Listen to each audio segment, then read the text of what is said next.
Buenos días, buenas tardes, buenas noches, dependiendo la hora que vean esta presentación. Bueno, vamos a hablar hoy día de la teoría celular, de los postulados que llevaron a formular lo que es la teoría celular. Eh, También tenemos que saber lo que es la célula, el concepto básico de lo que es célula.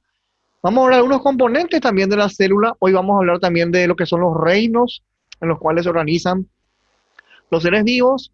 Eh, la taxonomía, que es justamente lo que organizan los seres vivos, y vamos a hablar de los tipos de células, vamos a hablar de las células procariotas y eucariotas. Entonces, eh, esos son los contenidos que vamos a dar hoy. El objetivo de esta presentación es que ustedes puedan comprender realmente de cómo está formada la célula, cuáles son los fundamentos que llegaron a formularse para saber lo que es una célula y básicamente cómo está organizada la vida, ¿verdad? Según los reinos y cada uno de los organismos que forman parte de estos reinos. Tenemos una célula animal en vista. Eh, ¿Por qué esto es una célula animal?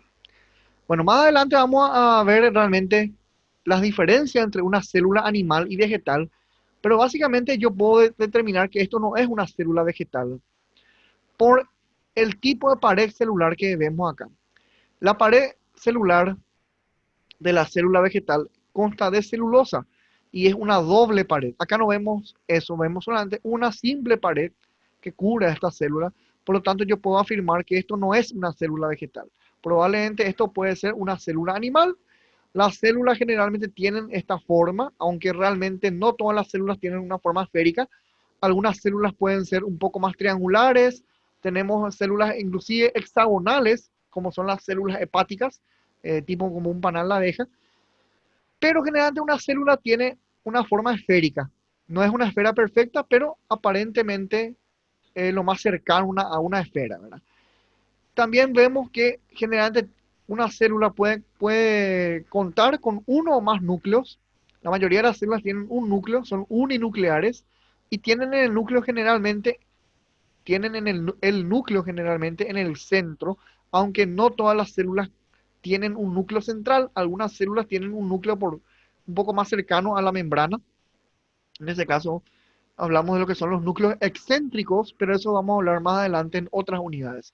Y acá vemos lo que se llaman las organelas. Esto todo que vemos acá, vemos una mitocondria, un retículo endoplasmático, el aparato de Golgi, ¿verdad? Entonces, todas estas estructuras que vemos acá que están dentro de las células son llamadas orgánulos o también llamadas organelas. Entonces, básicamente una célula está formada por una membrana, que es lo que rodea la célula, y que más adelante vamos a hablar de eso. En otras unidades vamos a hablar, en otro video vamos a hablar de la membrana. El núcleo, que viene a ser la parte central, generalmente de la célula, que dentro otra vez tiene un núcleo otra vez, o sea, el núcleo del núcleo, que vendría a ser el nucleolo, que vemos acá, donde está la flecha. Lo que está por dentro de la célula, entre la membrana y el núcleo, se llama citoplasma y el citoplasma contiene a todas estas organelas y el espacio que queda entre las organelas, que es el citosol. Es decir, podemos decir que el citosol, que es el espacio que queda entre las organelas, es una parte del citoplasma, ¿verdad? Valga el juego de palabras. O de la otra forma podemos decir que el citoplasma está formado por las organelas, que son todas estas estructuras que vamos a desarrollar en otras unidades, está formado por las organelas y el citosol. Citosol más organelas es igual a citoplasma, ¿verdad? El núcleo que ya hablamos y la membrana, ¿verdad? Esto es una célula animal y básicamente corresponde al prototipo de célula. Es decir, la mayoría de las células tienen esta forma y tienen este tipo de estructuras. La célula es la parte básica de toda vida. No hay vida sin célula. No hay seres vivos sin célula. Sin célula no hay vida. De hecho, que todos los componentes biológicos están formados por células, excepto el virus. Bueno, el virus no es un ser biológico, sencillamente una entidad nucleica, ¿verdad? Que está formado por ADN, ARN. Más adelante vamos a hablar que justamente los virus no corresponden a células. No son células, ¿por qué? Porque no tienen toda esta maquinaria biosintética, no tienen todas estas organelas, ¿verdad? Pero de eso nos vamos a ocupar más adelante de hablar. Lo importante es saber que es la unidad mínima de toda vida. Si bien sabemos que más pequeños que las células son las moléculas y los átomos, la unidad mínima de toda la vida es la célula. Es la unidad mínima o entidad mínima, estructural y funcional de todo ser vivo. A partir de esto se forma la materia viva. A partir de la célula que después, combinada con otras células, van a formar lo que es el tejido. Y bueno, ya hablamos de que el tejido va a formar después los órganos, los aparatos, sistemas y finalmente el organismo vivo. Entonces, esta es nuestra definición de célula. Es la unidad mínima, entidad o unidad mínima, estructural y funcional de todos los seres vivos. La célula se descubrió dentro de lo que es la biología moderna a partir del siglo XVII, con el descubrimiento de los lentes ópticos que fueron fundamentales para que se pueda descubrir el microscopio óptico, y por supuesto, gracias a eso se pudo descubrir lo que es una célula y acuñar el nombre de célula. ¿Quién fue el que acuñó eso? El que le dio el nombre de célula a lo que conocemos como célula hoy día, Robert Hooke. Y bueno, aparecieron otros personajes también que ya hemos hablado en otras unidades, como Leeuwenhoek, y que fue muy importante para el desarrollo de los microscopios. Acá vemos lo que es una célula, otra vez en otra imagen. Estas son las mitocondrias, las otras organelas, el núcleo, la membrana y el citosol formando parte del citoplasma.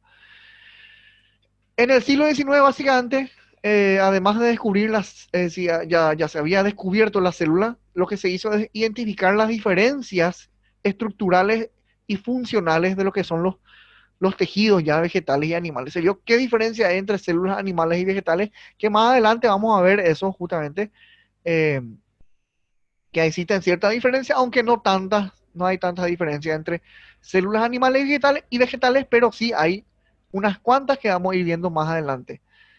También apareció el auge de la botánica y de la zoología. En la botánica, Schleiden fue el que profundizó los estudios dentro de la biología, y en zoología, Schwann fue el que básicamente profundizó los conocimientos en zoología, dentro de lo que es la biología, ¿verdad?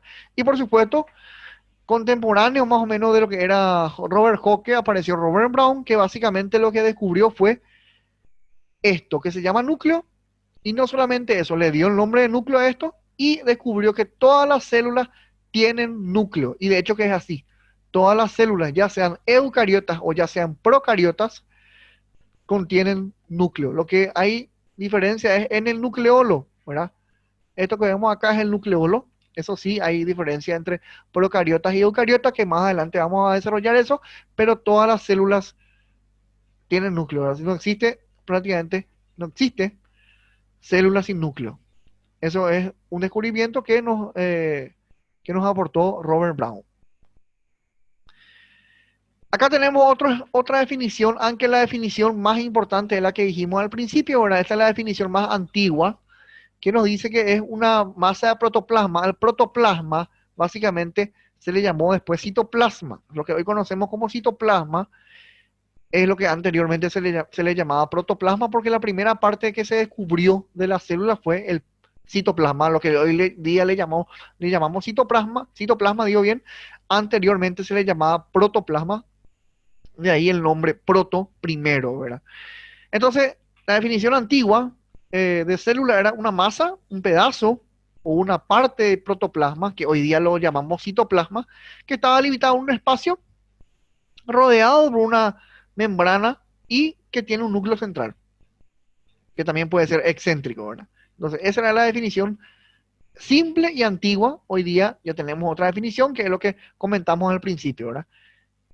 Y como dijimos, el protoplasma básicamente es lo que pasó a llamarse y formó el citoplasma, ¿verdad? Otros descubrimientos importantes que ya hemos comentado en unidades anteriores es el descubrimiento de Bishop, que básicamente lo que hizo fue postular y proponer que nosotros somos seres originados a partir de otras células, y que básicamente, y eso es así, ¿verdad? Nosotros nos formamos como seres vivos a partir de dos células llamadas gametos, un espermatozoide y un óvulo, que se unen en la fecundación y forman un huevo o cigoto, que es la única célula que nos forma a nosotros, y después esa célula se va a dividir en otras células más. Va a pasar a llamarse mórula, blástula, gástrula, hasta llegar al estadio de embrión hasta las 12 semanas de gestación y luego pasaremos a llamarnos feto, ¿verdad? Hasta el momento del nacimiento. Entonces, eso es lo que ocurre, ¿verdad? Y ese descubrimiento se lo debemos a Virchow, ¿verdad? Que nos aportó que todas las células se originan en células que ya existen, células preexistentes llamados gametos, ¿verdad? Y que eso ocurre gracias a la división celular, que más adelante estaremos comentando sobre eso. Y bueno, justamente hablando de división celular, en 1880 Fleming fue el padre de la mitosis, el que descubrió que todas las células tienen un periodo de división y un periodo de multiplicación. La célula se multiplica sus componentes celulares y luego entra en un periodo llamado de división celular, que generalmente lo hace por mitosis. La mayoría de las células que existen se dividen por mitosis, aunque no todas, ¿verdad? Algunas células lo hacen por meiosis, ¿verdad? ¿Cuáles son esas células? Los gametos. Las células sexuales, espermatozoide, óvulo, lo hacen por meiosis. Y bueno, por supuesto, eso fue fundamental porque al estudiar la mitosis y la meiosis que ocurre, que empieza, digamos, con la división del núcleo de una célula, se estudió un poco más el núcleo hasta descubrir que dentro del núcleo existen ciertos componentes dentro del nucleolo, que es el núcleo del núcleo nuevamente, que sí se llaman cromosomas. Existen componentes llamados cromosomas que son muy importantes porque son los que contienen el material genético, el material que se va a transmitir de generación en generación, la herencia. Y que además también es muy importante para la división celular. Es el material que va a ser fundamental para que la célula, empezando por el núcleo, se pueda dividir. Más adelante estaremos desarrollando eso, cómo ocurre en la mitosis esta división celular, también ocurre en la meiosis. ¿Qué es lo que vemos acá? Vemos una fecundación, es el inicio de la vida. Esto es el inicio de la vida no inicia en el nacimiento, inicia en la concepción. Entonces, desde el momento que estamos concebidos, desde ese momento ya somos seres vivos. Es un motivo de disputa eso, ¿verdad? ¿De cuándo empieza uno a vivir, verdad? Bueno, biológicamente, la vida, por más que, eh, digamos, en la concepción aún no somos prácticamente nada, no tenemos componentes, no tenemos muchas células, no tenemos ninguna estructura que nos haga ser humanos. El momento de la existencia de la vida podemos llamarlo a la concepción, ¿verdad? A partir de ahí somos una célula diferente al resto. Ya no somos, no es un espermatozoide y un óvulo, son juntos una sola célula que son diferentes al espermatozoide y que son diferentes al óvulo. Es una célula aparte, extraña a esto, ¿verdad? Y somos nosotros, ¿verdad? Lo que nos formamos en este preciso momento, se forma un ser vivo que luego estará 9 meses en gestación y luego se dará a luz. El espermatozoide con el óvulo unen sus genes y van a formar un ser vivo que consistirá en una sola célula llamada huevo o cigoto, que como dijimos después pasará por estadios de divisiones celulares, de multiplicación de células. Pasará primero a llamarse mórula, luego blástula y luego gástrula. Y a partir de ahí, luego pasará a llamarse embrión, hasta el primer trimestre, en el cual tomará el nombre de feto. Bueno, básicamente Herbig es lo que descubrió esto precisamente. Empezó a estudiar cómo es que se formaban los embriones, cómo nos formamos, y bueno, se determinó que básicamente dos núcleos unidos, que son los núcleos de los gametos, es lo que forman un huevo que después va a pasar a llamarse embrión y luego feto, ¿verdad? Y bueno, tenemos que llegar a la teoría celular, que básicamente consisten en 4 postulados. Hoy día se agregó un postulado más, que es el quinto postulado de la teoría celular. La teoría celular consiste en una teoría que forma parte, de la cual forma parte, digo bien, 4 postulados que básicamente desarrollan qué es lo que es la célula. Y que nuestra teoría celular básicamente tiene que ver mucho con la definición que dijimos anteriormente, por eso que acá dice nuevamente la definición. Las células constituyen las unidades morfológicas y fisiológicas de todos los seres vivos. Es decir, toda estructura se forma a partir de células.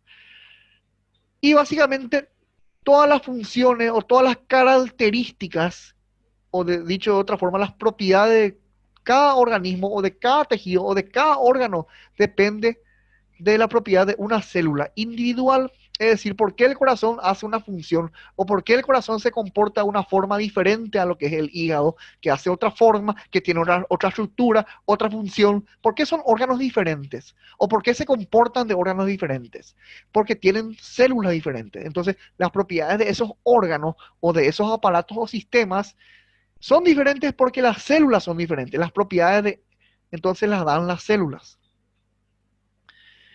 Y lo que habíamos dicho anteriormente, lo que tiene mucho que ver con la teoría de Bishop, nosotros nos originamos a partir de células que ya existen. Célula solamente se puede originar a partir de una célula. No podemos originarnos a partir de algo inerte, lo que había dicho Aristóteles, por ejemplo, ¿verdad?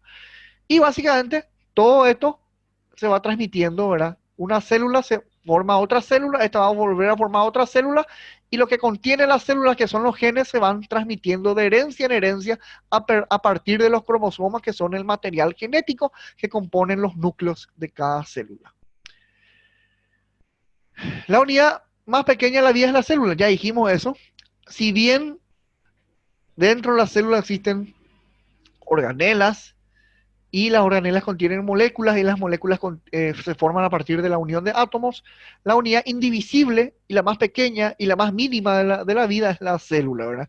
Este es nuestro cuarto postulado. El quinto postulado básicamente nos dice que sin célula no hay vida. Para que haya vida tiene que haber células y la célula es el punto de origen de toda vida, ¿verdad? Es el quinto postulado hoy día que forma parte también de la teoría celular. Si hablamos de los seres vivos, por supuesto tenemos que ver cómo está dividido, cómo está clasificado estos seres vivos.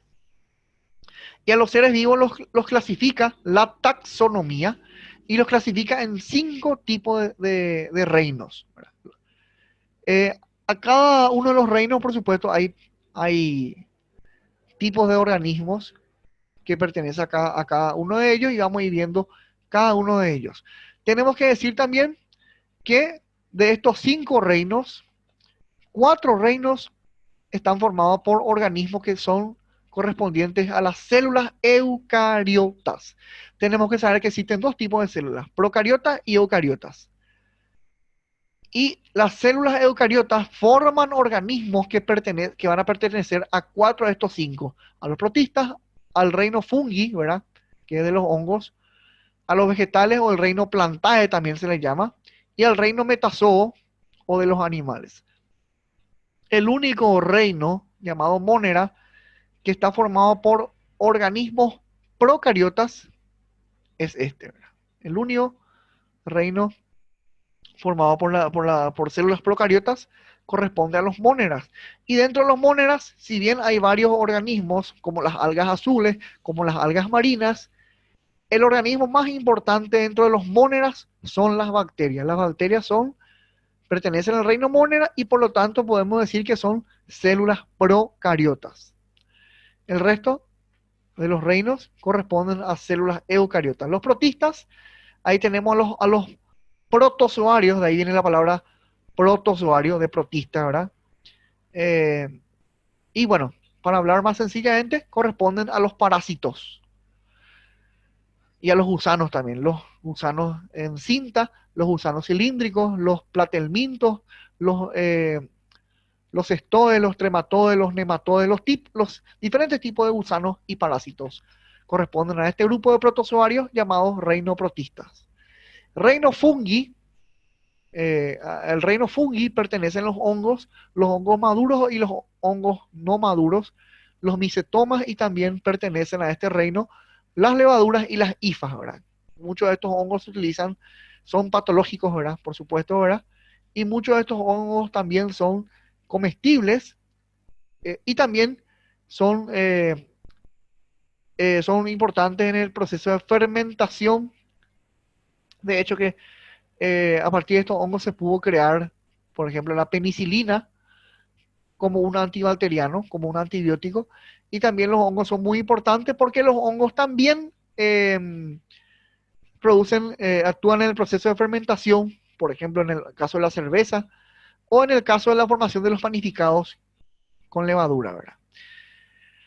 El reino Plantae, ahí tenemos los vegetales, cualquier tipo de alga, excepto las algas azules, todas las algas verdes, los vegetales, ya sean las plantas con semillas o sin semillas, los vegetales llamados gimnospermas o angiospermas, todo eso pertenece al reino Plantae o el reino de los vegetales.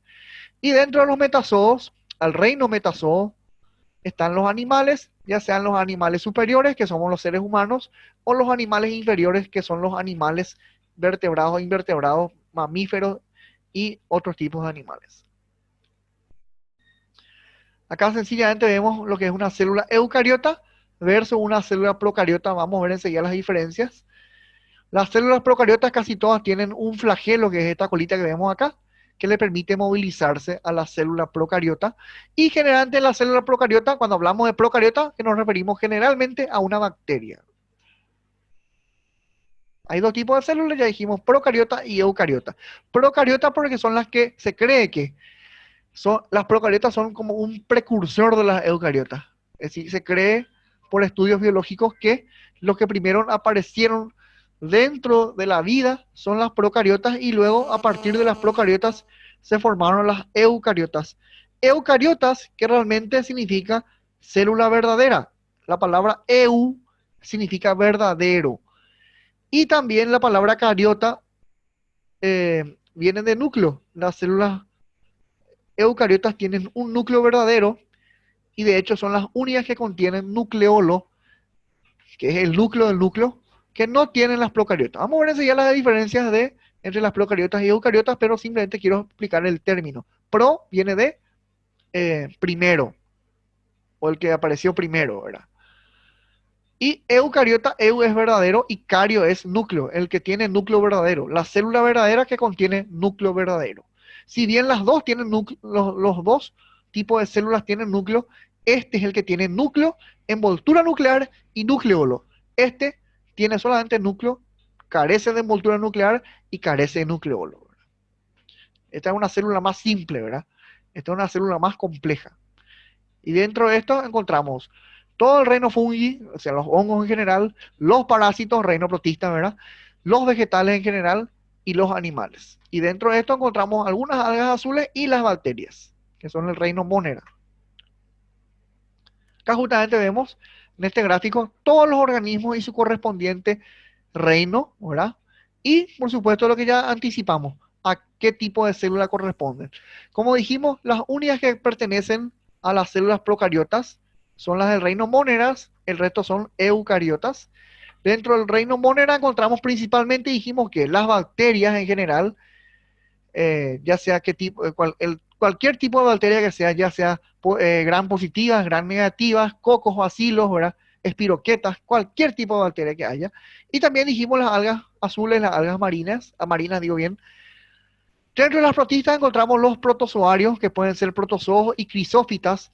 Además de los parásitos, podemos encontrar también ciertos moluscos dentro de los protistas o protozoarios, y por supuesto son también eucariotas. Dentro del reino fungi encontramos todos los hongos verdaderos, los mohos también, que son tipos de hongos, y bueno, las levaduras y las hifas. Los micetos también, que son hongos que muchas veces son comestibles. Y bueno, los hongos patológicos que producen diversas enfermedades sistémicas y localizadas, el pie de atleta, por ejemplo, la tinea capitis, que es una enfermedad del cuero cabelludo y también que produce pérdida del cabello, pérdida del pelo, y ciertos hongos también que afectan a la piel.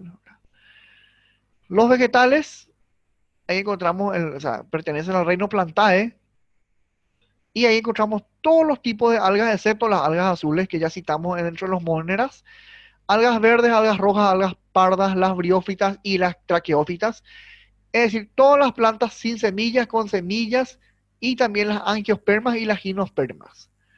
Y dentro del reino metazoo encontramos todos los animales superiores que ya dijimos que son los seres humanos y los animales inferiores. Todos son eucariotas, menos el reino monera, que son procariotas.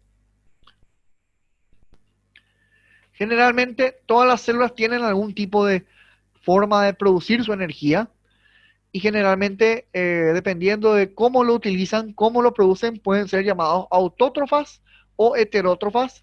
Las únicas que son autótrofas son las plantas y algunos moluscos del reino protista, pero generalmente las plantas son las que son autótrofas porque son las que pueden producir alimento a partir de la materia inorgánica, del abono, y a partir de la luz solar, que la utilizan para hacer un proceso llamado fotosíntesis, que consiste en la utilización de la luz solar para formar un pigmento verde digo bien, llamado clorofila, en, un, en una organela que tiene la célula vegetal llamada cloroplasto, ¿verdad?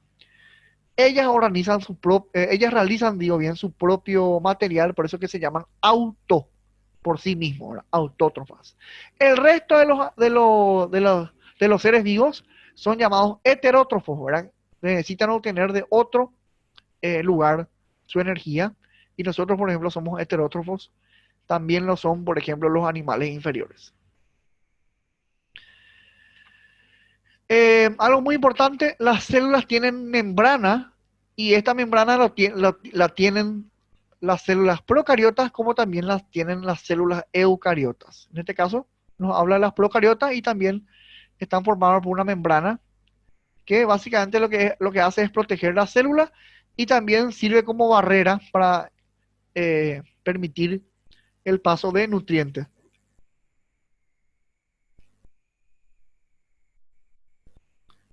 Generalmente todas las células tienen dos membranas.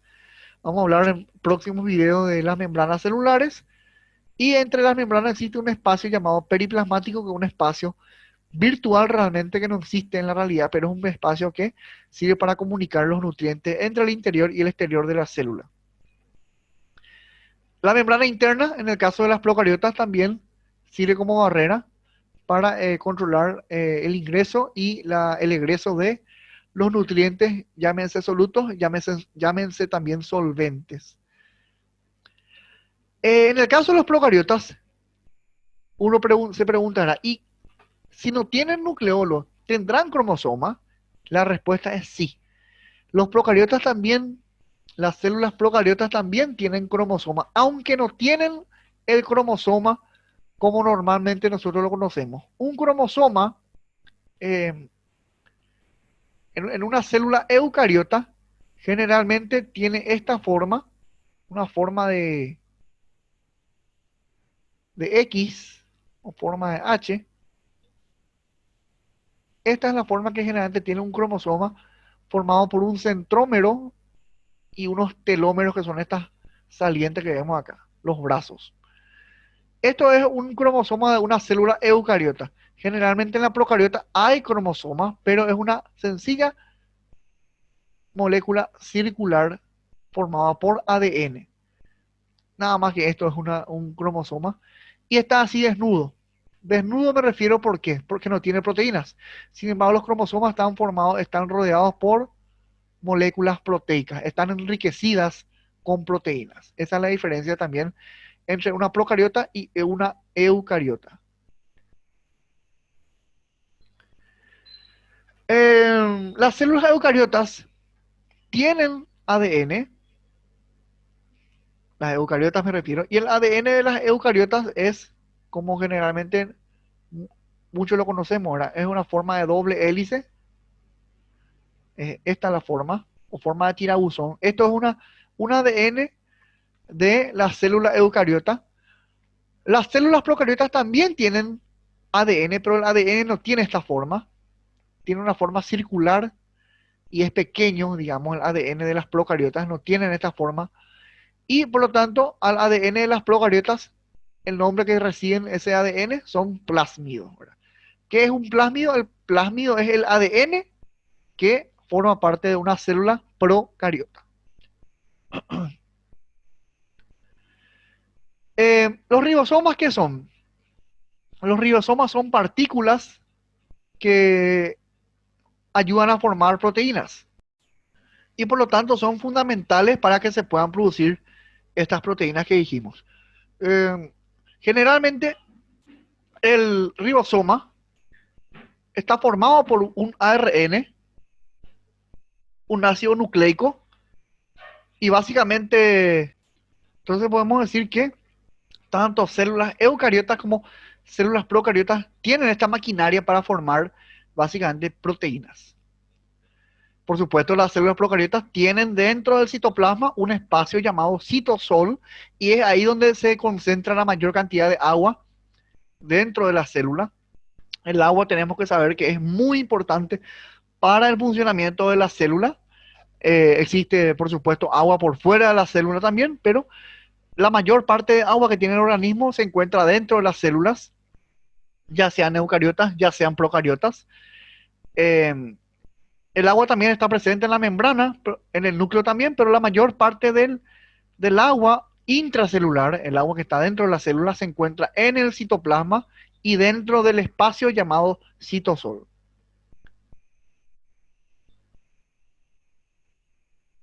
La pregunta que uno se hace, bueno, la bacteria generante, voy a volver atrás para mostrar nuevamente, esto es una bacteria, ¿verdad? Esto es una célula procariota, tienen algunos cilios también y unos flagelos, que son los que le ayudan a movilizar a una bacteria, que corresponden, por supuesto, a una célula procariota y que corresponden al reino Monera. La pregunta que uno se hace es siempre, ¿y los virus son células? La respuesta es no. Los virus no son células. ¿Por qué? Porque para ser células deberían tener membrana, deberían tener núcleo, deberían tener esas organelas, citoplasma, citosol. Nada de eso contienen las células. Por lo tanto, no se le puede llamar a un virus célula.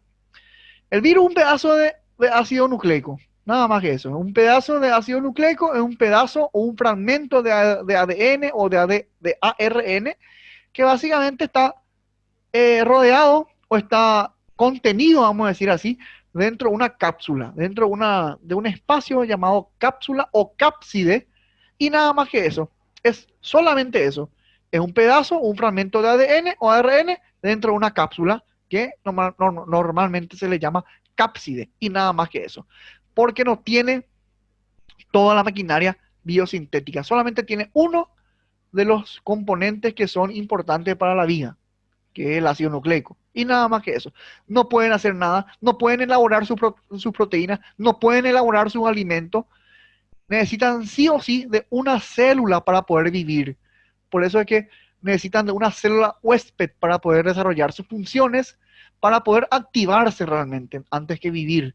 Porque no son seres vivos, no son células, son fragmentos que se deben activar dentro de una célula y multiplicarse dentro de esa célula. Es como si fuera que utiliza una señal clandestina, ¿verdad? ¿Por qué? Porque el virus cuando entra dentro de una célula lo que hace es mutar el material genético.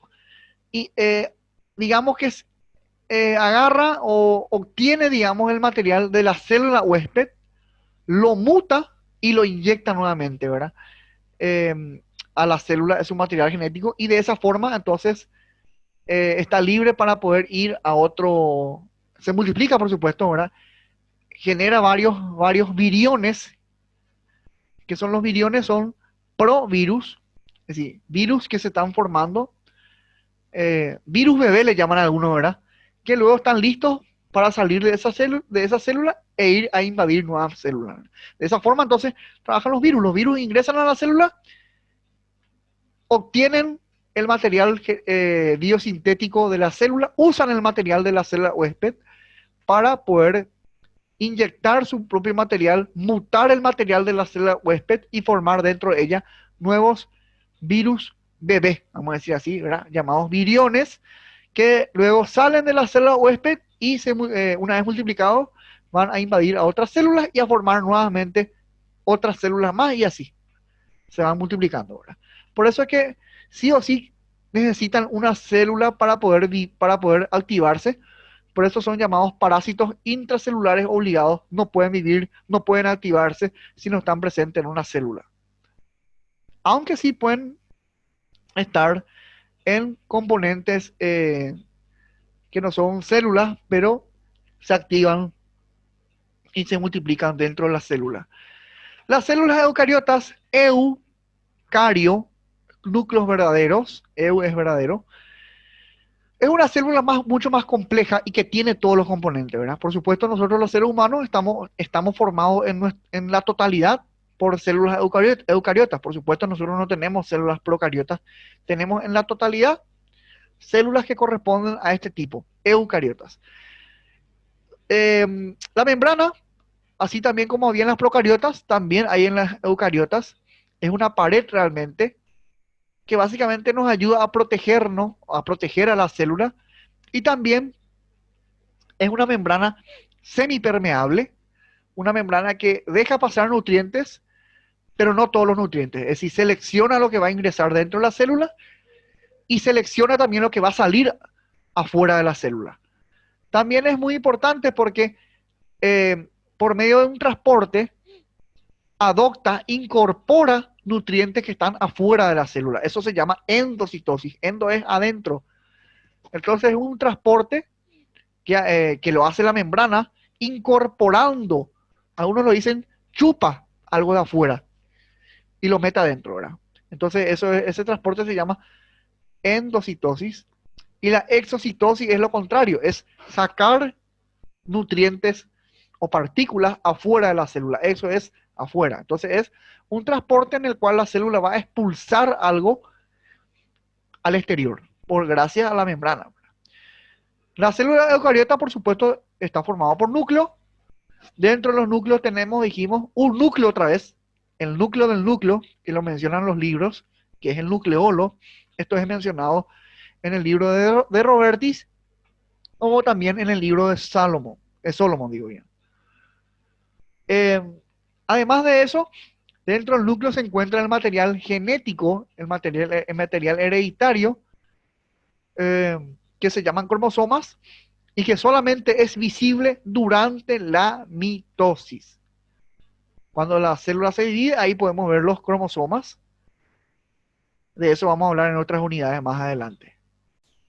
Entonces el núcleo es muy importante porque además de contener los genes que se van a transmitir de herencia en herencia, básicamente también contienen las partículas que van a formar las proteínas, que son los ribosomas. De hecho, acá se encuentra el ADN, que ya dijimos que anteriormente que el ADN se transcribe en ARN y que el ARN se traduce en las proteínas. Entonces, sin núcleo no va a haber esto. Los ribosomas son, digamos, el ingrediente para formar las proteínas. Sin ribosomas no va a haber proteínas. Donde haya ribosomas habrá proteínas. El ribosoma es la semilla del árbol llamado proteína. Si esta semilla no se germina, no va a poder salir el árbol que se llama proteína. También podemos decir que los ribosomas son los lugares donde va a florecer la proteína, donde va a germinar la proteína. Por eso es muy importante el núcleo, porque ahí se forman los ribosomas. Tenemos también dentro de las células eucariotas lo que es el citoplasma. El citoplasma es el espacio que se encuentra entre la membrana y el núcleo. Y básicamente ahí, por supuesto, ahí tenemos el citosol, por ejemplo, que está formado por agua. También hay ribosomas, que se llaman ribosomas libres en el citosol. En el de Robertis mencionan varias partes de eso, ribosomas libres en el citosol, y bueno, están fuera del núcleo, significa eso. Y por supuesto, al hablar de ribosoma, hablamos de síntesis de proteínas, síntesis proteicas. Y también hay enzimas que básicamente tienen la particularidad de romper la glucosa. Eso se llama glucólisis. Formando parte del citoplasma también en la célula eucariota tenemos unos elementos llamados citoesqueleto, y realmente el citoesqueleto está formado a su vez por tres partes. Acá faltaría algo: los microtúbulos, los microfilamentos y los filamentos intermedios. ¿Para qué sirve esto? Bueno, el nombre lo indica: cito, célula, esqueleto de la célula, es lo que forma, digamos, le da forma a la célula. Es como el esqueleto es lo que le da forma al cuerpo, ¿verdad? Entonces, el esqueleto de la célula serían los microtúbulos, los microfilamentos y los filamentos intermedios. Le dan la forma, hacen que la célula se pueda modificar su estructura. Vendría a ser como el cemento armado, como la estructura de un edificio. Eso sería el citoesqueleto para la célula, el esqueleto de la célula. Pero no solamente le da la forma, le da la estabilidad y le da la estructura a la célula, es como el armaje, ¿verdad? El armaje de una estructura, ¿verdad? No solamente eso, sino que también ayuda, sobre todo los microtúbulos, a que las células se puedan mover. Las células no están quietas en su lugar.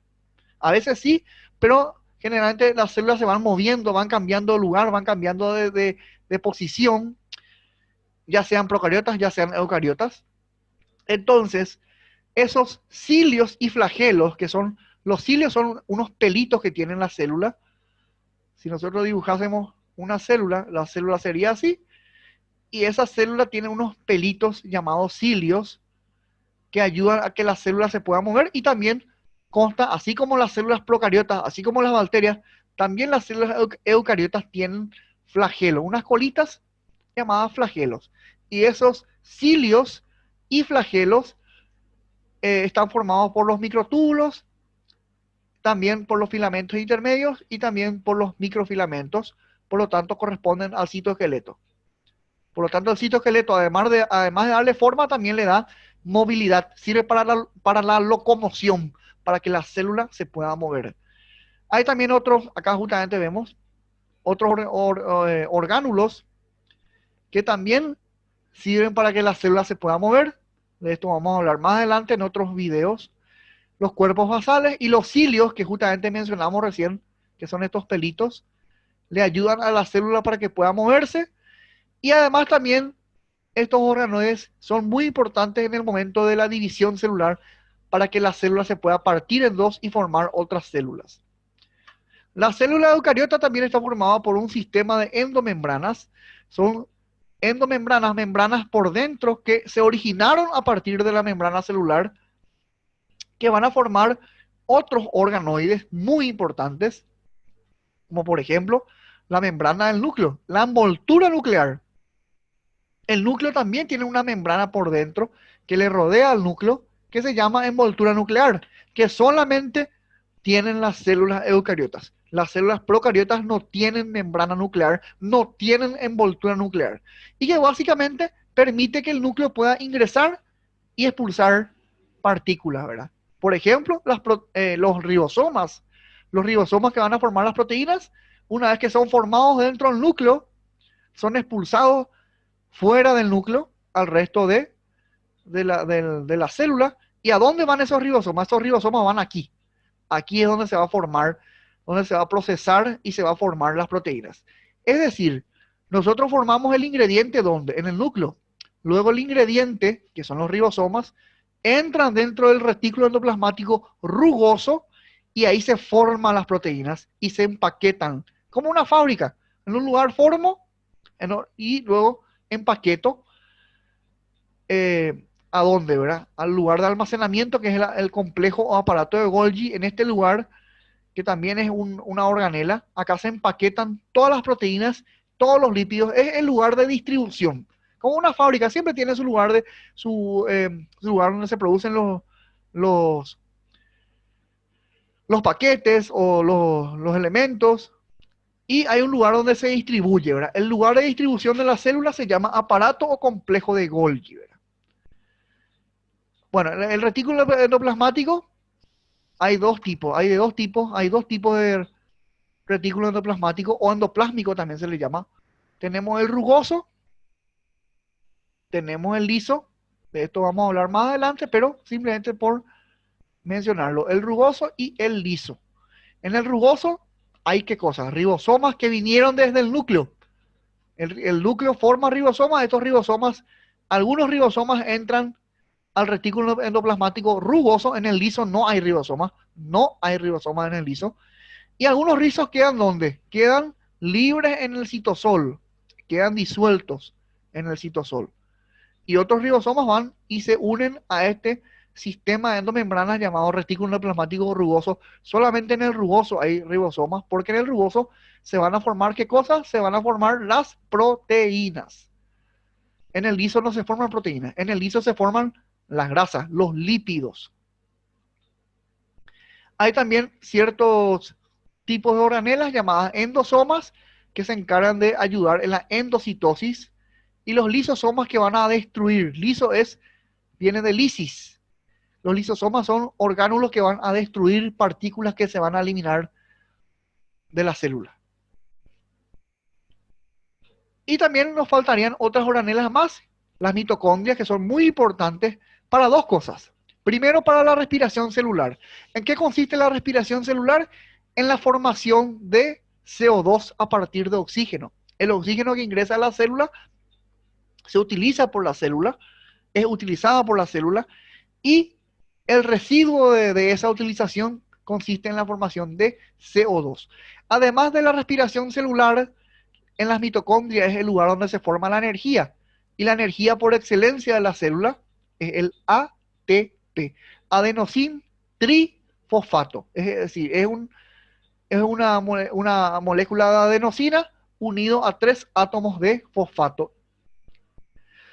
Las células también eucariotas, pero únicamente las vegetales, el resto no, constan de unas organelas llamadas cloroplastos que van a hacer la fotosíntesis y que van a formar la clorofila, que es el pigmento verde que da generalmente el color verde a los vegetales, a las plantas.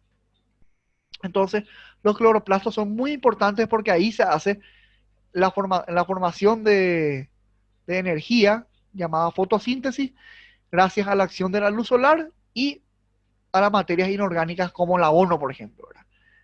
Son muy importantes también porque aportan oxígeno las plantas, ¿verdad?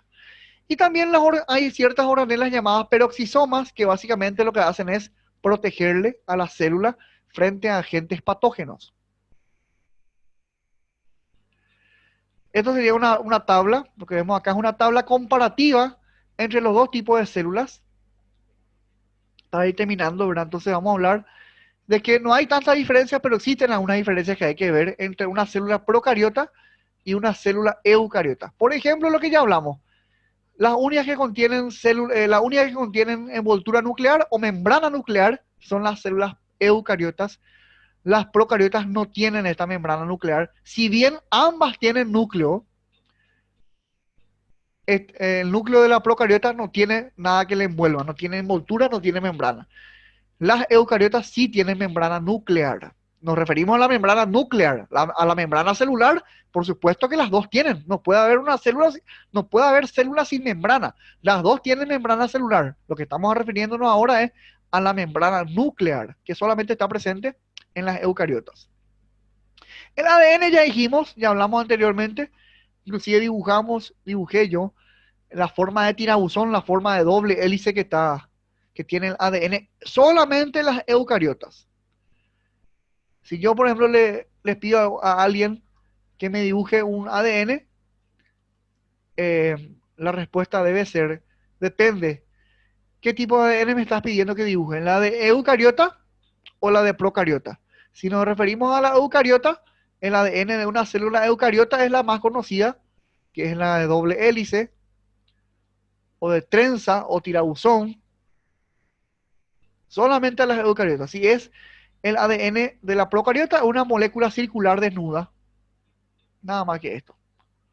Esto es un ADN en las procariotas, esto es un ADN en las células eucariotas. Ambas tienen ADN, pero la forma estructural, la forma que tienen es totalmente diferente.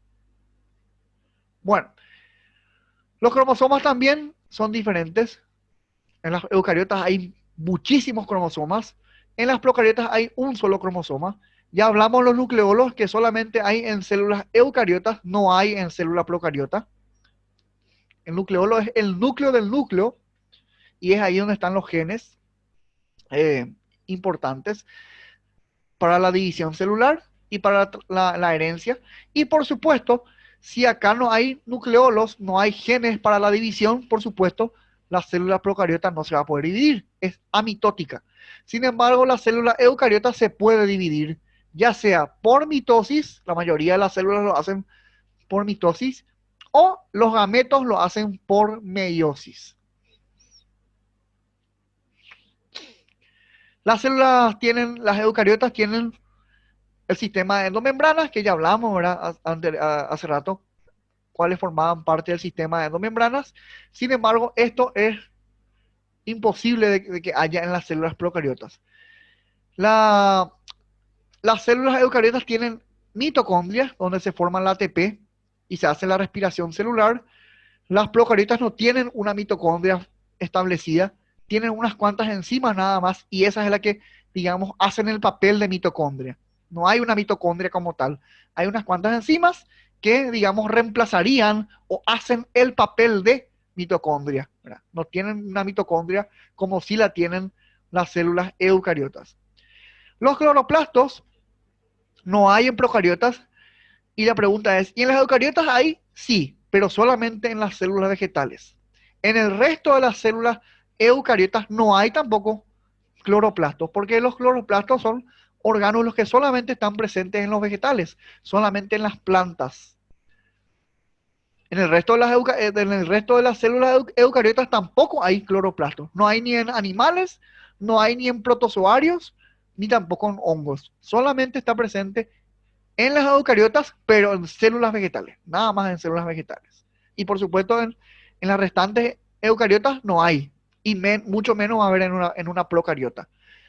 La pared celular, eh, todas tienen pared celular, por supuesto, pero la diferencia está en la presencia de celulosa. Las únicas que contienen celulosa dentro de su pared es la pared de las células vegetales. Es decir, podemos decir que las células procariotas no tienen celulosa y las células eucariotas tampoco tienen celulosa, excepto las plantas. Las únicas células eucariotas que sí tienen celulosa son los vegetales, son las plantas. El resto, llámense eucariotas o también procariotas, no tienen celulosa presente en la membrana. Las únicas células que pueden incorporar nutrientes o expulsar partículas al exterior gracias a la membrana son las células eucariotas. Por eso que dice acá exocitosis y endocitosis. Esa capacidad no la tienen las células procariotas, no son capaces de incorporar o expulsar partículas o nutrientes. Y bueno, las células se mueven. ¿Cómo se mueven? Generalmente las células eucariotas están formadas por eh, unos pelitos llamados cilios, como ya dijimos anteriormente, y también unas estructuras llamadas flagelos. Varios flagelos pueden tener, sin embargo las procariotas tienen un solo flagelo o una sola fibrilla que les permite moverse, les permite la locomoción. Entonces esto sería un comparativo entre las diferencias que presentan las células procariotas, que generalmente son las bacterias principalmente en este grupo, y el resto de las células que son las eucariotas. Acá encontramos los animales, los vegetales, los protozoarios y también los hongos. Y bueno, esperemos que haya sido útil, digamos, esta presentación, que hayan aprendido los reinos, los organismos que forman parte de los reinos, la teoría celular, los postulados de la teoría celular, los tipos de células que hay y las diferencias que hay, o sea, los componentes también de la célula y las diferencias que hay también entre una célula procariota y una célula eucariota. Esperemos que haya sido útil. Siempre les agradezco por, eh, por mirar mis videos, y también les pido siempre a los que miran mis videos que les puedan dar, digo bien, un me gusta al video. Eso a mí me da satisfacción, me motiva para seguir haciendo videos, y por supuesto, para seguir teniendo novedades sobre mis videos. También les agradezco y les pido a los que no lo han hecho todavía que se suscriban a mi canal, ¿verdad? Les agradezco a todos los que ya lo hicieron, y a los que no lo hicieron todavía, les pido que se puedan suscribir a mi canal para seguir viendo novedades sobre mis videos, y también les agradecería si le pueden dar me gusta a mi video. Eso es todo y muchas gracias por visualizar mi video.